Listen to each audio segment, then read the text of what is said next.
되었습니다. 전처도 같은 제작사에 있어 같은 디자이너 동료로 만나 투닥투닥하다 미운 정도로 연애하고 결혼했습니다. 사실 전처랑은 결혼하고 애 없는 신혼 4년 때까지만 해도 별 탈 없이 서로 일 열심히 해가면서 잘 살았습니다. 허나 전처가 임신하고 사이에 아이가 생기면서부터 저희 사이는 삐그덕거렸던 것 같습니다. 임신했을 때부터 사람이 예민해지기 시작하더니 애 낳고 키우면서 저와는 매일매일 다툰 데 시간을 보냈지요.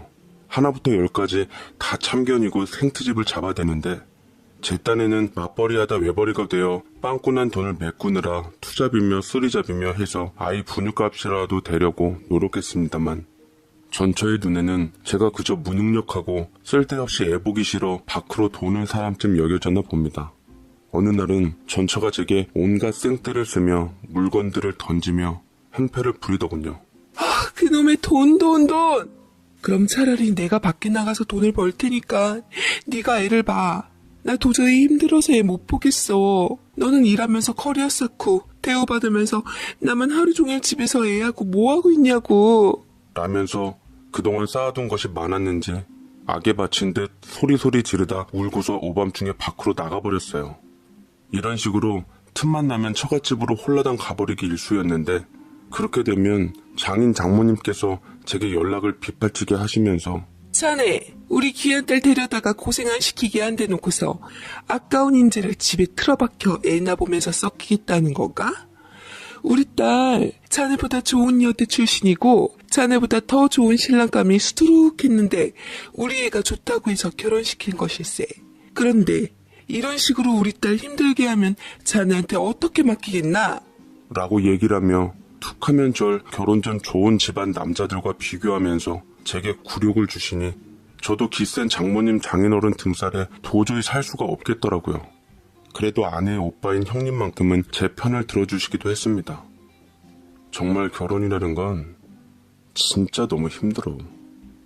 각자 다른 환경에서 살았던 사람들이 함께 살아간다는 게 쉽진 않지.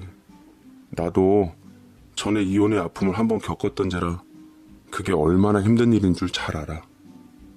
매제 힘내 라고 하는데 참 고맙기도 하고 한편으로는 갑갑함이 더해지기도 했습니다. 사실은 형님은 예전에 결혼한 전력이 있었는데 마음이 안 맞았는지 금방 이혼하고 바로 환승 결혼해서 지금껏 애 낳고 살았다는 말을 들었거든요. 그런 걸 보면 참 인연은 따로 있나 싶기도 했습니다. 저는 어쨌거나 전처와 사랑해서 결혼했고 내 인연은 오로지 전처일 뿐이다라는 말을 믿은 채 마지막으로 딱 한 번만 참자라는 심정으로 견디기로 했습니다. 처갓집에 전처를 데리러 가서 간신히 비위 맞춰가며 설득해 집으로 데리고 왔고 그 사이 집에서 어머니에게 아기를 맡긴 탓에 저는 어머니에게 잔소리까지 몰아들어야 했어요. 저는 차마 제 어머니 볼 면목조차 없어 아내의 반복적인 이런 행동들에 질려가기 시작했습니다. 얼마 지나지 않아 뻔한 아내의 도를 넘는 행동으로 사건은 또 터져버렸고 저는 더 이상 참을 수가 없어. 이혼해. 나 도저히 못 참겠다. 그래 이혼하자. 네가 그렇게 바라던 그놈의 이혼하자고. 그래 해 이혼. 하자고 이혼. 라며 전처와 이혼하기로 했습니다. 제가 먼저 이혼하자고 서류를 내미니 어이없다는 듯 콧방귀를 뀌는 아내의 모습이 아직도 잊혀지질 않네요. 그토록 아내가 툭하면 나 몰라라 했던 가엾은 제 딸은 제가 키우기로 했습니다. 뒤집기 되짚기 하고 배밀이 할 때쯤 아기를 어린이집에 맡겨놔 바쁘게 제 일을 했고 딸과 되도록 시간을 함께 보내주고 싶은 마음이 컸지만 떠난 엄마의 자리와 아내의 자리가 커서 마음이 아파 차마 그러지 못할 적도 많았어요. 시간이 흘러 아이가 엄마 아빠라는 말을 할 수 있게 되자 아무것도 모르는 어린애에게 엄마의 부재에 대해서 어떻게 설명을 해야 할지 모르겠더라고요. 그냥 드라마에서처럼 잠시 외국에 멀리 갔다고 얘기해버렸는데 너무 어려서 그런지 딱히 알아듣지도 못하는 것 같아 고민에 빠졌습니다. 그 와중에 저희 어머니는 빨리 저희 딸 새엄마 만들어주고 저도 부인을 얻어야 한다며 이혼한 지 얼마나 됐다고 늘 재혼 선자리를 들고 오셔서 절 곤욕스럽게 만들었는데 거절했음에도 불구하고 진득하게 그러시니 집에도 저절로 발길을 끊게 되었습니다. 하지만 그럼에도 불구하고 어머니께서는 진득하게 제게 선자리를 끊임없이 내밀더라고요. 하다못해 직장까지 제게 찾아와서 그 1시간 남짓한 짧은 점심시간을 이용해 만남을 잡으려 하는데, 와, 진짜 아들을 기어코 새장가를 보내야겠다는 저희 어머니의 의지는 무서울 정도로 대단했습니다. 결국 어머니 등살에 못 이겨 딱 한 번 선자리에 나가는 신용이라도 하지 않으면 뭔 사단이라도 날 것 같아서 저는 마음을 정할 수밖에 없었어요. 자, 이 아가씨는 현재 물리치료실에서 근무하는 아가씨인데 그렇게 똑 부러지고 야무지다고 하더라. 부모가 일찍 돌아가셔서 고모랑 여태산게 걸리긴 한데, 또 생각해보면 너 전에 처갓 사람들 드센 거 보면 차라리 없는 게 속편할 수도 있고, 결혼은 했는데 애 없이 이혼했으니 우리 손녀딸한테도 좋고, 아휴, 둘 다 같은 아픔을 지닌 사람끼리 서로 잘 이해해주면서 살면 좋을 것 같아. 라며 어머니께서는 제게 밀어붙이다시피 해 선자리를 마련해 주셨고, 저는 간만에 옷에 신경 쓰고 여자를 만나러 갔습니다. 그런 자리는 정말 오랜만이라 참 불편하고 서먹하더라고요. 여자는 톡으로 일이 좀 생겨서 시간이 좀 늦을 것 같다고 미리 양해해 놓은 상황이었던지라 저는 그냥 기대 안 하고 미리 시켜놓은 커피를 마시며 노트북으로 업무를 보고 있었어요. 불현듯 고개를 돌렸을 때 카페 안 모두의 시선을 사로잡는 어느 한 여자가 나타났습니다. 팔꿈치까지 오는 웨이브진 머리에 촌스럽지 않은 원피스 차림으로 나타났는데 미처 제 인연이라고 생각 못하고 예쁜 여자다 생각했을 뿐이었어요. 그런데 그 예쁜 여자는 제 앞에 서며 인사를 하고서 아는 척을 하더라고요. 안녕하세요. 신성진 씨 맞으시죠? 저 오늘 선보기로 한 강윤진이에요. 늦어서 죄송해요. 라고 얘기를 하며 제게 말을 거는데 생각지도 못한 인연에 저는 당황하며 얼른 하던 모든 업무를 중단하고 의자를 빼주며 매너를 지켰습니다. 부모님 없이 자랐다고 해서 내심 어두운 면이 있을 거라고도 생각했는데 너무나 밝고 긍정적이고 세상을 올바르게 보는 사람이었습니다. 제 편견이 부끄러울 정도였어요. 얘기를 나눠보면서 참 많은 것을 생각하게 만들더라고요. 멋모를 적 대학교 때 사랑하는 남자를 만나서 결혼했는데 그 남자가 결혼한 지 1년 만에 바람을 펴서 헤어졌다고 얘기를 하며 덤덤히 자신의 얘기를 해나갔습니다. 불행인지 다행인지 결혼식은 올렸고 혼인신고는 안 했고 당연히 누군가를 만나야 할 때 얘기는 해야 할 것 같아서 솔직하게 시작하는 거라고 덧붙이더군요. 이혼에 대해서 언급을 할 때는 그 느낌이 가엽거나 안타깝거나 이런 비련의 느낌이 아니라 그냥 그 여자에게는 지나간 의미 있는 추억 한 조각 정도였던 것 같더라고요. 이혼한 상대방을 보호하면서도 자기 잘못이라고 말하며 이혼에 관한 이유는 성격 차이라고 둘러대며 정확하게 언급하진 않았습니다. 저 역시 이혼한 지 얼마 안 되었기에 특히나 아이가 있어서 많이 신경 쓰인다는 것에 대해 여자는 좋은 쪽으로 조언도 해주고 그간 제가 힘들었던 얘기들을 술 없이 커피와 함께 들어주었습니다. 어쨌거나 우리는 이혼이라는 아픔이자 새로운 시작의 기회를 같이 나눈 친구가 되었고 연인이 되었고 결혼을 앞둔 예비 부부가 되었습니다. 그 여자와의 결혼을 결정하는 일은 생각보다 쉬웠어요. 이따금씩 아이를 찾아와 많이 챙겨주기도 했죠. 딸은 엄마에 대한 그리움을 품은 아이였기에 그녀가 손을 내밀자 기다렸다는 듯 덥석 잡아 엄마에 대한 그리움과 허전함을 그녀에게 채웠습니다. 딸 때문에라도 우리는 부쩍 가까워진 것 같았어요. 우리 사이에 자식은 장애물이 아니라 연결고리의 끈이 되었습니다. 잠든 아이의 이부자리를 봐주고서 그녀는 제게 이렇게 말하더라고요. 나도 진작 아이를 낳아 엄마가 되고 싶었었는데 이렇게 우리 딸이 잘 따라주니 얼마나 고마운지 모르겠어요. 이렇게 아이가 사랑스러울 줄 몰랐어요. 그녀의 눈빛이 촉촉하게 스며드는 것을 보고 뭔가 내가 모르는 사연이 있다 싶더라고요. 평소 자기 말을 잘 하지 않는 그녀와 처음으로 술 한잔을 나누며 속에 있는 얘기를 털어놓았는데 그 사연이 또 참 마음이 아팠습니다. 20살 적 못 모르는 사람이 결혼을 했는데 마침 아기까지 들어선 상황이었어요.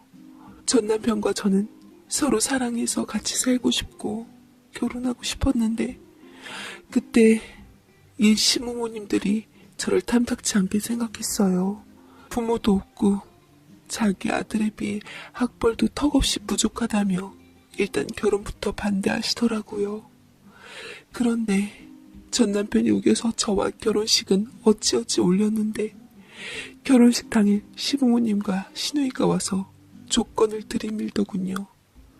아직 전 남편이 공부하고 자리를 못 잡았다는 이유를 내세우며 아이를 포기하고 혼인신고를 미루면 며느리로 올케로 받아들이겠다고요.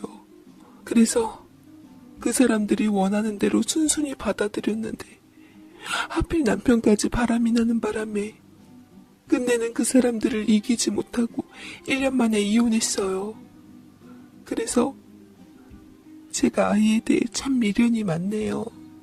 라고 말을 하니 그녀의 인생이 유난히 가슴이 아팠습니다. 부모 없다는 이유로, 학벌이 안 좋다는 이유로, 가난하다는 이유로 사람에 대한 본 모습을 보지도 않은 채 그런 조건 따위로 현실적이라는 이름을 붙여서 정당화시키는 건 참 비겁한 짓이더라고요. 전 비겁한 사람이 되고 싶지 않아 맘 가는 대로 그녀를 지켜주고 싶었습니다. 그녀와 곧 결혼할 예비 신랑으로서 더 이상 상처 주고 싶지 않았어요. 우리 부모님 역시 예비 며느리가 될 그녀를 아끼며 예뻐해 주셨고 그녀는 시부모님의 사랑에 목말라 하기라도 하듯 지극정성으로 하루가 멀다 하고 저희 부모님을 찾아뵈어서 기쁘게 해드렸습니다. 어머니께서는 제게 신신당부하시더라고요. 예비 며느리 될 아이한테 잘해라. 많이 어루만져주고 보살펴주고 보듬어줘야 해. 애가 인성도 되고 예의도 바르고 부모 있어서 철없는 네 전처보다는 훨 낫더라. 생각도 깊고 보면 볼수록 애가 진국인 게 잘 살았으면 좋겠구나. 저는 어머니와 처음으로 뜻을 합하고 잘하기로 노력했습니다. 우리는 결혼식을 불과 2달 정도 앞두고 이미 살림을 차린 부부나 다름없이 되었고 결혼식 전에 신혼생활의 깨소금부터 맛봤어요. 간만에 여자와 행복하더라고요. 그러던 어느 날 이제껏 잠자코 있었던, 존재조차도 잊고 있었던 전처에게서 연락이 왔습니다. 제가 피하자 참 끈질기게 붙더라고요. 더 우스웠던 건 제게 상대가 생겼다는 것이 점차 지인으로부터 소문이 나자 갑자기 벼랑간 애 어린이집까지 찾아가 애를 데리고 있다는 것이었습니다. 여태 딸 버려두고 연락 없었던 여자가 생뚱맞게 저러니 황당할 따름이었죠. 전 어린이집 선생님께 소식을 듣자마자 부랴부랴 퇴근을 한 후 전처를 찾아내 몰아붙였습니다. 너 지금 뭐 하는 거야? 애를 갑자기 어린이집에서 데려가면 어쩌겠다는 거야? 친엄마가 애 보고 싶어서 찾아가는 건 당연한 거 아니야? 그러게 내 연락은 왜 안 받는데? 새 여자 생기니까 이제 뭐 내 뵈는 것도 없나 보지? 당신 재혼한다며? 내가 재혼을 하든 안 하든 너랑 그게 무슨 상관인데? 내 재혼을 너한테 일일이 통보해야 돼? 너 지금 이렇게 행동하는 거 굉장히 웃긴 거 알고 있어? 나도 만나는 사람 있어. 우리 회사 거래처 대표인데 나도 재혼 생각하고 있다고. 근데 막상 재혼한다니까 괜히 우리 딸이 밟히더라고. 그러다 당신 재혼한다는 소식도 들었고 친엄마로서 딸 걱정이 되는 건 당연한 거 아니야? 그럼 애 데려가서 키우던지. 그건 못하겠지? 커리어에 방해되고 재혼에 방해될까봐 애 데려가서 키울 생각은 없잖아. 내 딸 네가 갖고 노는 물건 아니야. 너 신경 쓰이면 찾아도 되고 필요 없으면 등져도 되는 그런 쉬운 존재 아니라고. 쉬운 존재라고 생각해 본 적 없어. 그래서 내가 우리 딸 새엄마 될 사람 좀 보려고. 아니 봐야겠어. 요새 세상이 얼마나 흉흉한데 내가 우리 딸 생각하면 맨날 가슴이 철렁거리는 사람이야. 내가 그래도 친엄마로서 우리 딸을 정말로 맡길 수 있는 사람인지 볼 자격은 되지 않아?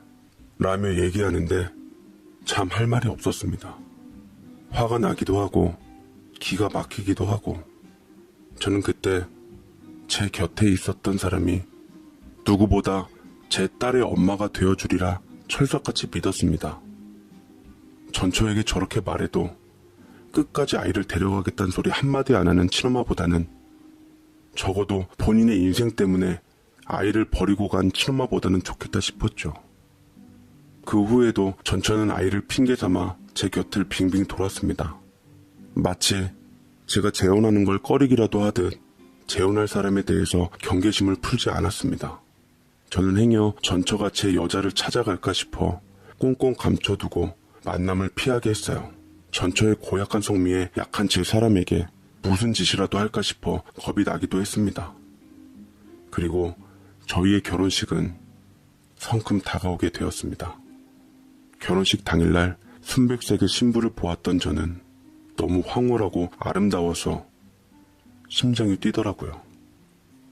저희 부모님께서도 너무 좋아하셨고 신부 쪽 친척들도 두 번째 결혼이니만큼 서로 잘 살라고 독려하시며 응원해 주셨습니다. 둘 다 두 번째 결혼이니만큼 작은 식장에서 친척과 가까운 지인분들만 모시고 결혼식을 했는데 특히나 제 딸은 아빠의 멋지고 늠름한 모습과 새엄마가 될 그녀의 예쁜 모습이 참 기쁘고 좋았던 것 같아요. 사랑한다는 말을 아끼지 않으며 품을 파고들었던 사랑스러운 내 딸. 우리 세 식구 앞으로 행복한 날들만 있고 꽃길만 펼쳐지리라 믿어 의심치 않았습니다.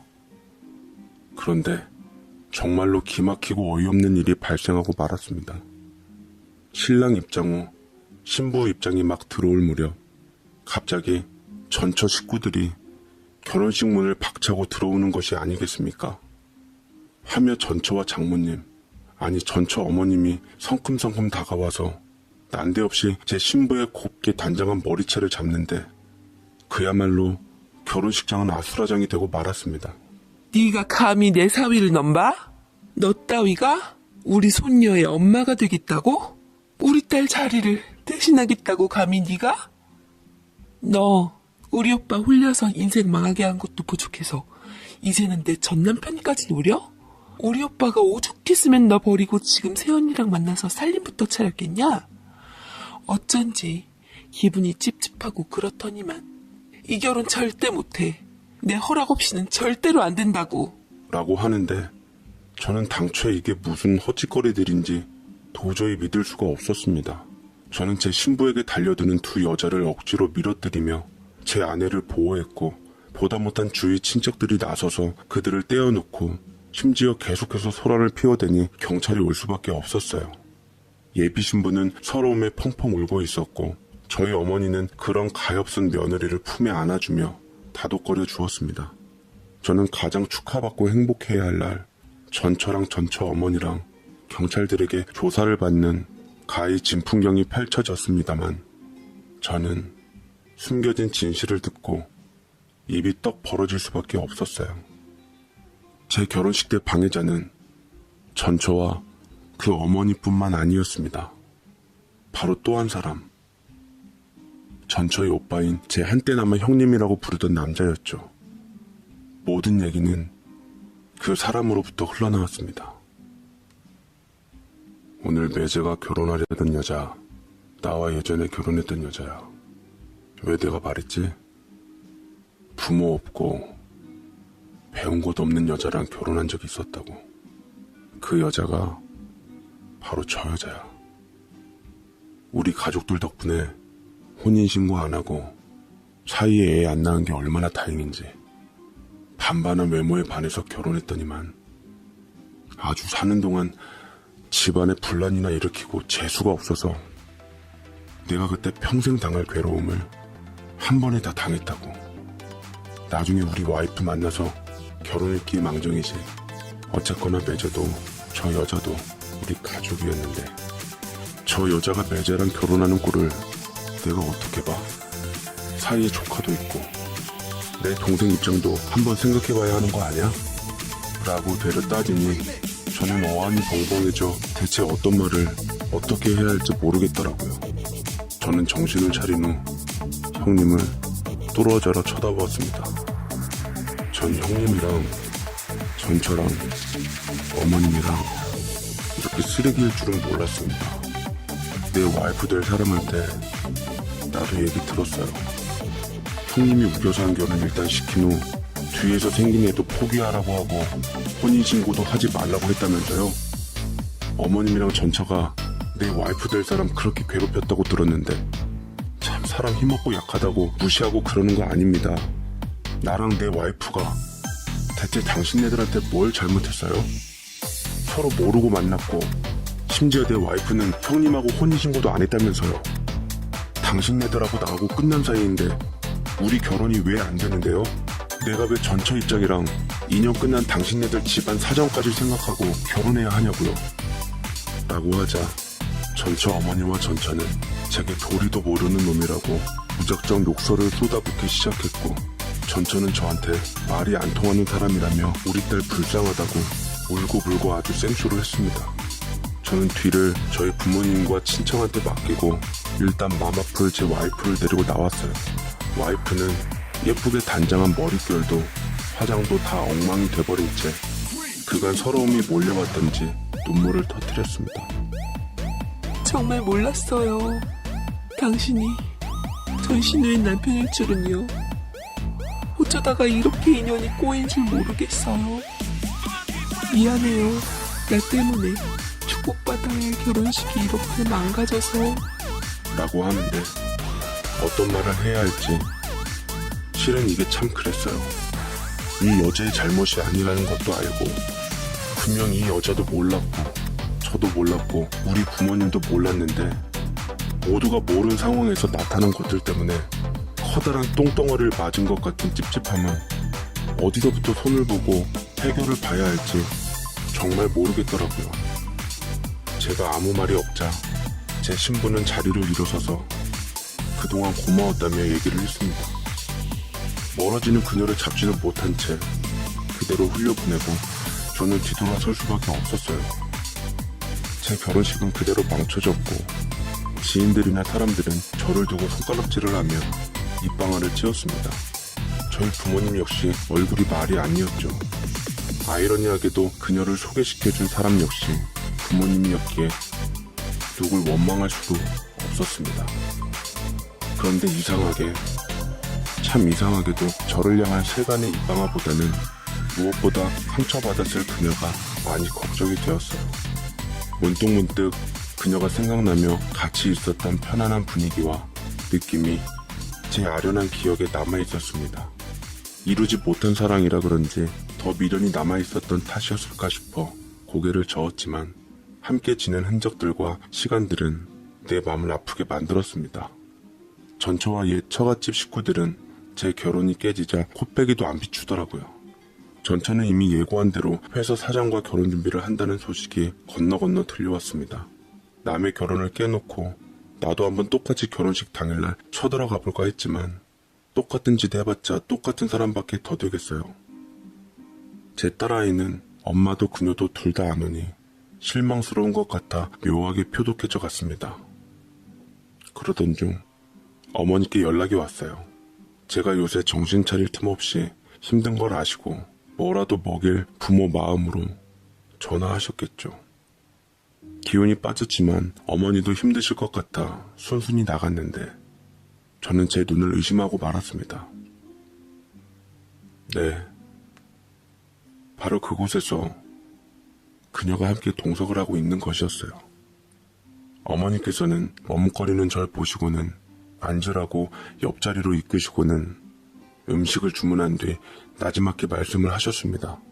사람 인연이라는 게 인력으로 어디 될 일이니. 처음에는 나도 뭔가 잘못 돌아갔나 싶었지만 생각해보니 그쪽 집이랑 이 아이가 혼인신고도 안 되어 있고 애도 없었으니 어차피 관련이 없겠다 싶었다. 나는 그냥 우리 집안 아이 될 사람 인품만 보고 인연을 믿기로 했어. 니들이 서로 정 아니라면 어쩔 수 없지만 그래도 나는 니들이 잘 됐으면 하는 바람에서 마지막으로 연이 닿게끔 자리를 마련했으니 아무쪼록 잘 해결이 되었으면 좋겠구나. 라며 어머니께서는 자리를 뜨셨습니다. 그녀와 저만 남은 상황에서 음식이 나왔고 저와 그녀는 한참 동안 음식을 앞에 두고 고개를 떨구기만 했습니다. 그러다 갑자기 그녀가 목 놓아 울기 시작했어요. 뭐가 그리 서러운지 저 역시 그녀의 울음을 듣고 울컥해서 그녀의 옆자리로 가 앉아 위로해 주었습니다. 하지만 그녀도 저도 어떤 말도 할 수 없는 상황에서 다독거려 줄 수밖에 없었어요. 참 많은 생각이 들더라고요. 머릿속은 복잡했고 그녀를 택한다면 더 많은 복잡한 상황이 올 것 같았지만 다시 만난 그 사람을 놓을 수가 없었습니다. 음식점에서 한참 눈물바람을 쏟은 그녀와 함께 음식점 문 닫을 때까지 아무 말도 없이 있다가 문을 닫을 시간이 돼서야 그녀의 손을 잡고 나왔습니다. 자꾸만 손을 빼려는 그녀의 손을 다시금 꼭 잡았어요. 우리 혼인신고 합시다. 내가 이제 놓기가 싫어요, 당신을. 라고까지 했지만 그녀는 눈물을 잔뜩 머금은 채 몇 번이나 손을 억지로 빼려다가 제 품속에서 또다시 펑펑 울었습니다. 미안하다는 말을 계속하는 것 같았어요. 제 원망 없이 모든 게 다 자기 잘못이라며 제 탓을 하는 그 여자에게 저는 인생을 맡기기로 했습니다. 그리고 우리는 새로 시작해서 지금 가정을 꾸리며 살아가고 있습니다. 못다한 혼인신고까지 하고 말이에요. 호적상으로는 그녀는 초혼, 저는 재혼이었습니다. 한동안 남의 시선이나 뒷담화에 시달렸지만 버티면서 다 풀고 하니 그것도 다 지나가더라고요. 어머니 덕분에 얼떨결에 다시 만나 잘 살고 있습니다. 얼떨결한 사랑과 삶이 아마도 이번 생 끝까지는 이어질 것 같아요. 사랑이란 게 여러 가지 생각할 것 없이 마음 가는 대로 행동하는 게 최고더라고요. 여러분들도 뭔가 쟁취해야 할 사람을 만날 때 반드시 머리보다는 마음 가는 대로 하세요. 그게 인생의 정답일 것 같습니다. 제 사연 읽어주셔서 감사드립니다. 헤이, 그럼 그걸로 하겠다는 말에 더스트백에다 보증서까지 정성껏 챙겨주며 포장드렸습니다. 그런데 남자는 방금 산 명품 물건을 난데없이 제게 쥐어주질 않겠습니까? 이거 그쪽이 마음에 들어서 내가 선물하는 거예요. 미안하고 고마우면 밥 한번 사요. 라고 제게 생각지도 못한 대시를 하니 그제서야 속내를 알았던 저는 어이없게도 푹 웃음이 나오더라고요. 역시 남자들은 어딜 가든 나 같은 매력녀를 가만두질 않는구나라며 스스로의 매력에 도취되어 그 남자를 한번 만나보기로 했습니다. 남자친구는 서울 어느 대학을 졸업하고 자수성가해서 사업을 이뤘는데 그것이 대박이 나서 지금의 CEO 자리에 앉았다고 하더라고요. 회사의 경영 방침과 사업의 비전들을 야심차게 제게 소개하며 일에 대해 자부심을 갖고 있는 얘기를 줄곧 하고는 했네요. 잘 알아듣진 못했지만 요약해보면 한마디로 잘나가는 회사 사장님이란 얘기인데 어쩐지 데이트 내역들을 보면 제게 쓰는 돈 씀씀이가 과히 남다르다고는 생각했습니다. 거기다 인품도 좋아 무엇보다 사람이 너무나 착했고 자상하고 배려할 줄 알았던 남자친구는 제게 점차 사랑으로 다가왔습니다. 남자친구는 당시 저보다 3살 정도 많았고 얼마 안 되어 자연스럽게 결혼 얘기가 나오게 되었네요.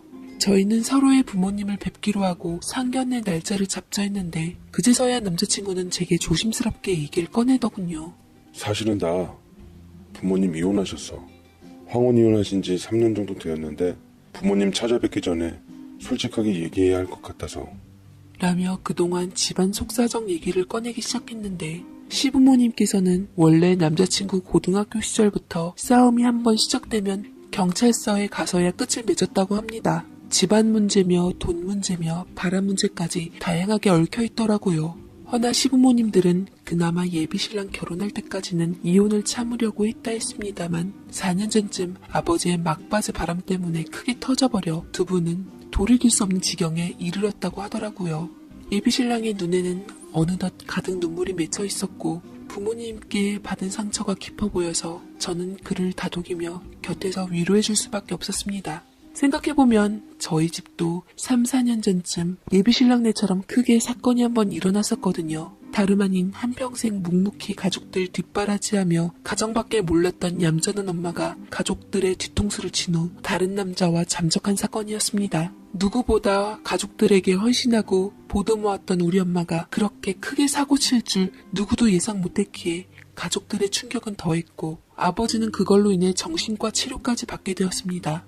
결국 아버지도 자식들 때문에 사랑일 줄 알았던 내연남에게 배신당하고 돌아온 엄마를 다시 맞을 수밖에 없었고 다 잊은 듯 연기하며 사시고 계셨지요. 혹여나 우리 집 일이 예비신랑에게 조금이나마 위로될까 싶어 저 역시 다 털어놓으면서 사람 사는 거 거진 다 똑같아. 이혼하지 않았어도 속이 곪고 병든 가정들이 얼마나 많은데 부모님의 실수를 돌이켜보며 우리는 그러지 말고 잘 살자 라며 손을 잡아주니 예비신랑은 제 손을 맞잡으며 평생 서로만을 위해 살기로 다짐했습니다. 집에 돌아와선 저희 부모님께도 사전에 미리 일러두었죠. 과부마음 호르비가 안다고 오히려 아버지께선 예비신랑을 안쓰럽게 여기면서 긴 한숨을 쉬시더라고요. 그런 일이 있었구나. 워낙 요새 이혼이 흔한 일이니 부모 이혼한 게 크게 흠잡힐 일은 아니지. 그놈의 바람은 참 어느 가정이고 문제구나. 왜 끝이 보이는 길을 굳이 가려 해서 주위 사람들에게 상처를 주려 하는지. 제일 많이 힘든 건 죄 없는 네 신랑이었을 텐데 우리가 더 그 사람을 위해 부모로서 노력해야겠다. 라고 아버지가 엄마를 보며 착잡한 듯 말씀하셨고 엄마는 찔리 모양이던지 짙은 그림자에 머뭇거리다가 그 자리를 떴습니다. 어쨌거나 전 아빠의 마음씨에 감사함을 느끼며 예비신랑을 저희 집에 데려오기로 했습니다. 누가 사위사랑은 장모라고 했던가요? 처음 이사 온 날부터 저희 엄마에게 백년 손님 대접을 똑똑히 받으며 예비신랑을 위해 상다리가 부러질 정도로 음식을 차려놓아 놀라움을 표했네요. 예비신랑 역시 이런 황송한 대접은 처음이라며 눈시울을 붉히는데 무슨 음식을 이렇게 많이 차리셨어요? 이거 다 손수 차리시느라 힘드셨을 텐데 제 생에 이런 걸 받아보는 건 처음입니다. 라고 얼떨떨해하며 얘기하자 저희 엄마는 농담까지 하시면서 이런 대접을 많이 받아보면 안 되지. 이건 백년 손님들한테만 주어지는 특권인데 엄마가 앞으로는 우리 사위 위해서 종종 솜씨 부려볼 테니까 그냥 우리 사위는 맛있게 잘만 먹어주면 돼. 알겠지? 하며 말씀하셨고 예비신랑은 한동안 말을 못 이었습니다. 그 많은 음식들을 한 가지씩 맛보며 저희 엄마께 요리 솜씨를 칭찬했고 훈훈한 분위기로 부모님과 예비신랑은 좋은 시간을 가졌습니다. 허나 그렇게 모든 것이 원만하게 흐르면 좋았을걸. 지금 돌이켜보면 남편과의 만남은 악연이 맞았던 것 같아요. 우리는 만나지 말았어야 할 사람들이었는데 어찌됐건 피할 수 없었던 상견례가 찾아왔고 그때부터 모든 것이 뒤틀려져 버리고 말았습니다. 예비 시부모님들께서는 각자 두 분 다 너무 바쁘셔서 그런지 날짜 조율이 도무지 안 되어 얼굴 뵙는 것조차 쉽지가 않았어요. 저희 부모님께선 일찍 와서 저와 함께 가벼운 담소를 나누며 긴장을 풀고 있었지만 시간이 지나도 시부모님은 나타나시질 않으셨죠.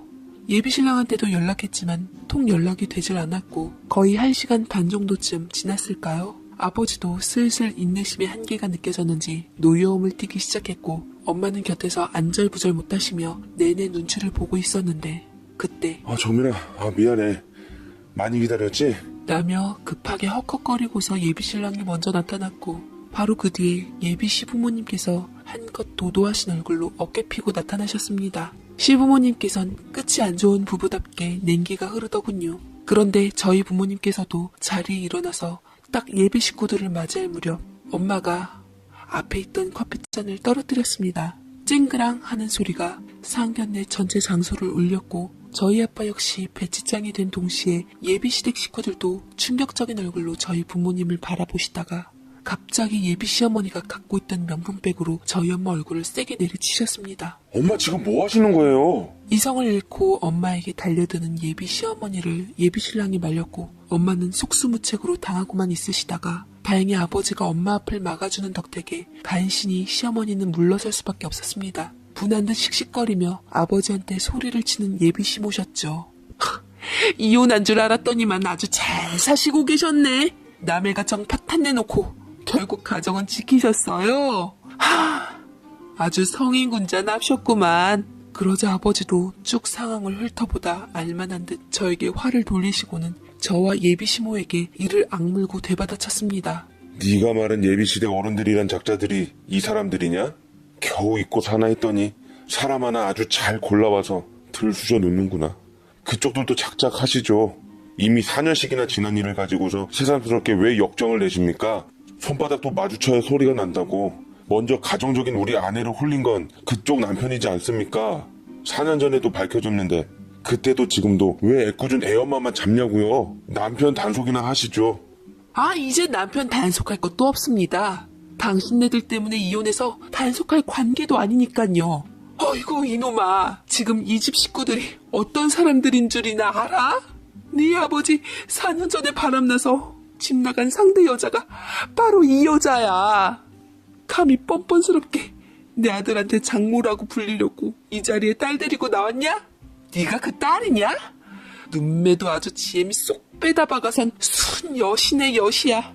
돈 보고 우리 아들한테 접근했냐? 네 엄마처럼?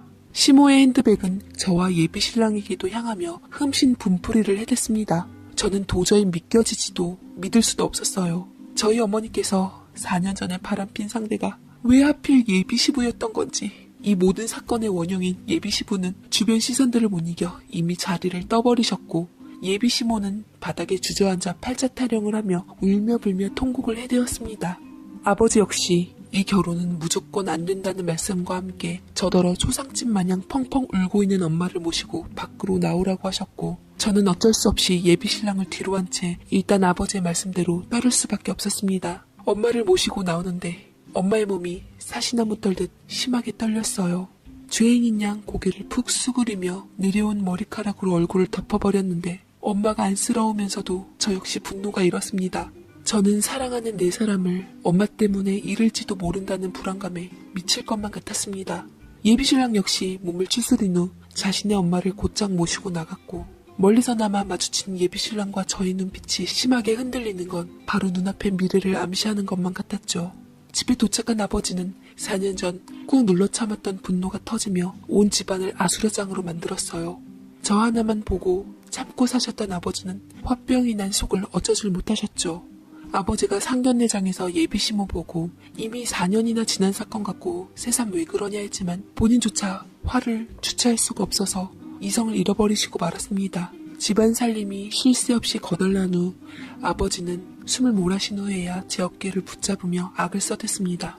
그놈은 절대 안 돼. 내가 곱게 키운 너 하나 시집 잘 보내고 맘고생 안 시키려고 이날 이때껏 무슨 맘으로 버텼는데, 너 이렇게 애비 가슴에 대못 박을 순 없다. 절대로 그 집 구석하곤 엮이고 싶지 않을 뿐더러 네 신랑 될 놈도 지 애비 바람 유전자 받아서 아마 네 속 한참 썩일 테니 다 잊고 털어내라. 저는 울컥 눈물샘이 터지며 어찌할 바를 몰랐습니다. 비록 제 선택으로 인해 힘들게 사셨던 아버지를 잊고자 했던 악몽에 밀어 넣어버리는 것을 알면서도 저는 이미 그 사람을 너무나 사랑했기에 나조차도 어쩔 수 없어서 아버지를 진정시킨 후 말했습니다.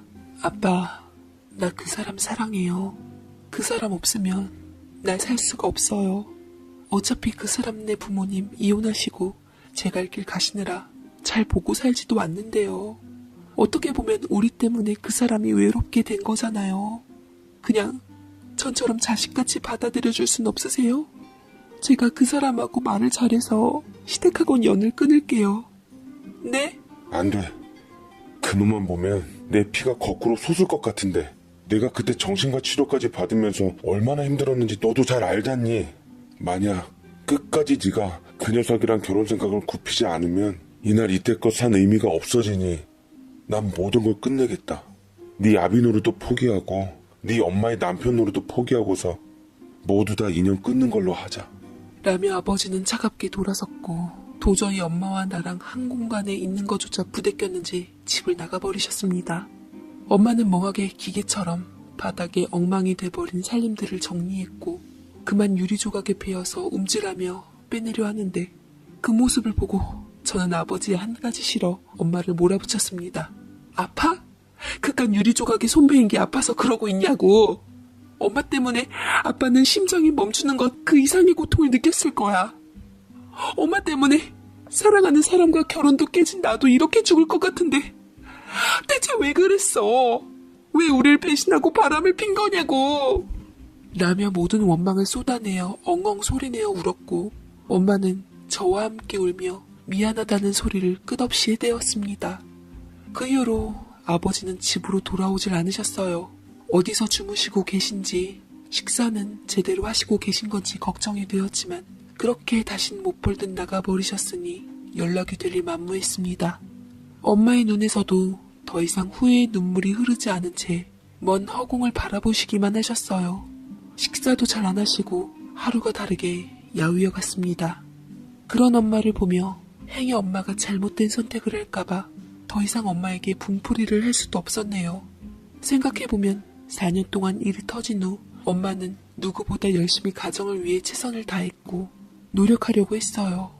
아버지도 꼭 저 때문에 가정을 지키신 게 아니라 그런 엄마 맘을 알았기에 한 번의 실수로 악착같이 여기시며 받아들이신 거고요.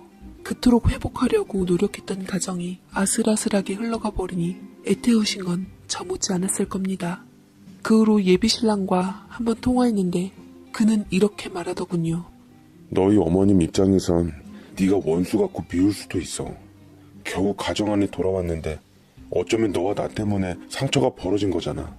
나도 우리 부모님 이혼하게 한 너희 어머님이 정말 밉지만 워낙 우리 아버지가 그 전부터 바람기가 다분했고 일을 많이 쳐서 어머님 아니더라도 다른 여자 때문에 이혼하셨을 거야.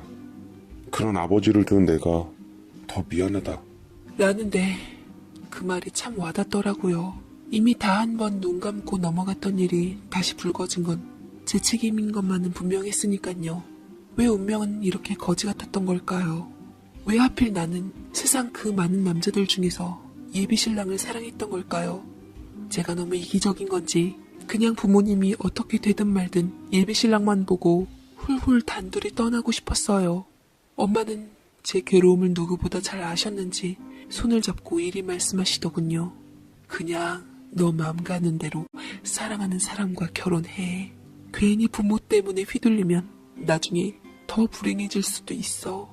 어차피 부모란 건 자식한테 질 수밖에 없으니 네 신랑하고 결혼한 다음에 잘 살다가 나중에 애 낳으면 아버지 찾아가. 네 아버지 정이 약하고 모질지 못하는 사람이니까 아마 용서하고 받아줄 거다. 그럼 엄마는 어떡할 건데? 나 때문에 아빠랑 이혼할 거야? 엄마 걱정 말고 신경도 쓰지 마. 엄마도 엄마 알아서 다 할 테니까. 못 모르고 네 아빠랑 어린 나이 때 결혼해서 오순도순 살았던 게 사랑인 줄 모르고 한순간에 눈이 멀어 잘못된 판단을 한 다 내 잘못이야. 묻고 살려고 한 것도 다 내 욕심인 것 같다. 책임 또한 엄마가 질 테니 너 알아서 원하는 삶 살아. 라며 엄마는 제게 힘을 주어 당부하셨습니다. 어떤 게 옳은 건지 무슨 판단을 내려야 할지 잘 모르겠더라고요. 저는 예비신랑에게 연락을 해서 만나는데 그조차 지금 일이 많이 버거웠던지 며칠 만에 수척해져 있었습니다. 저 걱정할까봐 회사 일이 갑자기 바빠져서 그런 거라며 웃으며 둘러댔지만 거짓말을 잘 못하는 그인지라 속내를 쉽게 알아챌 수 있었죠. 사랑하는 그와 저는 향후 우리 관계에 대해서 아주 오랜 시간 동안 얘기를 나눴습니다. 예비신랑은 개차반 같은 아버지의 아들이라는 것이 믿기지 않을 만큼 착하고 이해심이 깊었어요. 자신보다는 나와 우리 부모님에 대해서 염려해 주었고 저는 그 사람의 됨됨이를 믿고 끝내는 제 사랑을 선택하기로 마음먹었습니다. 엄마 아빠보다는 제 인생이 먼저란 생각이 들었고 어찌됐든 엄마가 자초한 일이니 엄마가 책임져야 한다는 생각에 독한맘 먹고 저는 사랑하는 사람을 택하기로 했어요. 우리 결혼하자 예정대로 당신하고 도저히 헤어질 자신이 없어. 어려운 결혼할 만큼 우리 다른 사람 생각지 말고 서로 더 아끼며 사랑하면서 사는 거야. 그래줄 수 있지? 라고 하니 예비신랑은 눈물을 글썽이면서 고개를 끄덕이고는 저를 안아주더라고요. 행복하게 해줄게. 네가 무슨 마음으로 얼마나 어려운 선택을 한 줄 아니까 내가 더 잘할게. 사랑해. 절대 네 선택에 후회하지 않게 해줄 거야, 정민아. 라고 제게 고백했는데 얼마나 제가 그를 사랑했는지 어느 때보다 설레었고 이 사람의 손을 잡은 그때만큼은 세상을 다 가진 것보다 더 행복했어요. 비록 부모님께는 너무 죄스러웠지만 제 인생에는 이게 정답이다 확신했습니다. 우리는 결혼식장에서 부모, 형제, 친척 없는 반쯤 텅 빈 식장을 함께 들어갔고 영원히 사랑하겠다는 맹세를 했습니다. 그때 저희의 결혼 덕분에 예상했던 일들은 다 터져버렸죠. 아빠는 엄마와 기어이 이혼을 하시며 다시 정신과 치료를 받으시고는 후유증에 시달리셨고, 가정주부로만 사셨던 엄마는 빈몸으로 쫓겨나 생기 유지를 위해서 비참하게도 이모네 집에서 눈칫밥 먹으며 남의 집 파출부로 일하시게 되었습니다. 엄마의 불행에 대해 안쓰러워 개인적으로 도와주려고 했지만 결혼한 이상 부모님 신경 쓰지 않고 살기로 했지 않냐며 이미 결혼한 예비신랑의 반대로 그럴 수도 없게 되어버렸습니다. 당연히 예비신랑 역시 부모님과 등지게 되었죠. 서로가 시댁 처가 없는 부부로서 살게 되었고 2년 후에 연년생으로 자식까지 2명 낳아 나름 행복이라 여기며 살게 되었죠. 목구멍에 작은 가시가 걸린 것을 애써 무시하고서 말이에요. 아이들이 좀 크고 나서 엄마의 말 맞다나 아버지한테 아이들을 데리고 찾아갔지만 아버지께선 문을 굳게 걸어 잠근 채 열어주시지도 않으시더라고요. 그 후에도 몇 번이나 더 찾아갔지만 마찬가지여서 어쩔 수 없이 돌아서게 되었죠. 제 남편은 그 착하고 부드러웠던 사람은 몇 년이 지나니 인내심도 바닥을 드러냈습니다. 아버지의 연이은 문전박대에 잔뜩 날이 서서 짜증을 내더라고요. 이제 그만 좀 하자. 니네 아빠 정말 너무하신 거 아니야? 어린 손주 손녀까지 데려갔는데 맨날 문전박대 당하는 것도 지긋지긋해. 우리 부모님은 없는 존재처럼 살면서 왜 내가 니네 부모님한테 나까지 이렇게 절절매매 그래야 하는 건데? 난 더 이상 못해. 네 부모니까 네가 알아서 해. 무슨 말이 그래. 우리 부모님 당신 부모님이 어딨어. 나 얼마 전까지 불쑥 찾아온 술 취한 당신 어머님한테 툭하면 뺨 맞고 뒤치다꺼리 했었어. 당신한테 툭하면 이혼하라 부추기고 새로운 여자 소개시켜준다는 어머니께 어떻게 해야 하냐고. 그리고 내가 모른 척해서 그렇지 당신 저번에 어머니 소개시켜준 그 여자랑 만난 거 내가 모를 줄 알아? 피는 못 속인다더니 당신 옷에 달고 온 여자 향수 냄새, 립스틱 자국들 다 알고도 우리 애들 봐서 참는 건지 모르는 거냐고. 네, 그렇게 저를 사랑하고 잘한다던 남편은 아이 낳고 몇 년 후에 시어머니께서 소개시켜준 여자랑 공공연히 바람을 펴댔고 그거 아니더라도 사업한다는 핑계로 주변의 여자가 끊일 날이 없었습니다. 옛말처럼 바람피는 유전자가 따로 있었던 건지 정말 피는 못 속이는 게 맞았던 거죠. 그래도 제가 부모까지 버리고 선택한 결혼이기에 함부로 깰 수가 없어서 이악 물고 살아왔건만 남편의 이런 반응은 절 항상 벼랑 끝까지 몰고 갔습니다. 이 여자가 누굴 생사람을 잡아? 그러니까 누가 나랑 결혼하래? 울면서 나랑 결혼하자고 매달린 건 너였어. 우리 부모님 악연 때문이라도 너랑 결혼하는 게 아니었는데 아주 후회된다 후회돼. 원하면 언제든 이혼해 줄 테니까 말만 해. 아님 니네 엄마처럼 다른 남자랑 바람 펴주면 더 좋고. 라며 여느 때처럼 가버렸는데 저는 그 자리에 주저앉아 제 아이들의 귀를 틀어막은 후 겁먹은 아이들을 힘겹게 달래었습니다. 이제는 저 역시 엄마가 되어버렸던지라 행여 자식들 앞길에 누가 될까 싶어 꾹 눌러 참고 살고 있는 벌을 받고 있는 중이네요. 그나마 남편과 살고 있는 구실 하나가 그래도 우리 애들 사랑만큼은 끔찍해서예요. 애가 아빠만 찾지 않았어도 좀 더 끝내기가 쉬웠을지도 모르는데 부모 등지기는 쉬워도 어린 내 자식들만큼은 제 맘대로 할 수가 없네요. 아마 4년 전 그때 아버지도 저 같은 마음으로 엄마를 용서하고 받아들이셨을 테죠. 세상에서 가장 저를 사랑할 수 있는 부모의 아픔을 외면치 말고 다른 사람과 결혼해서 살았던 게 맞는 거였는데 그랬다면 엄마도 아빠도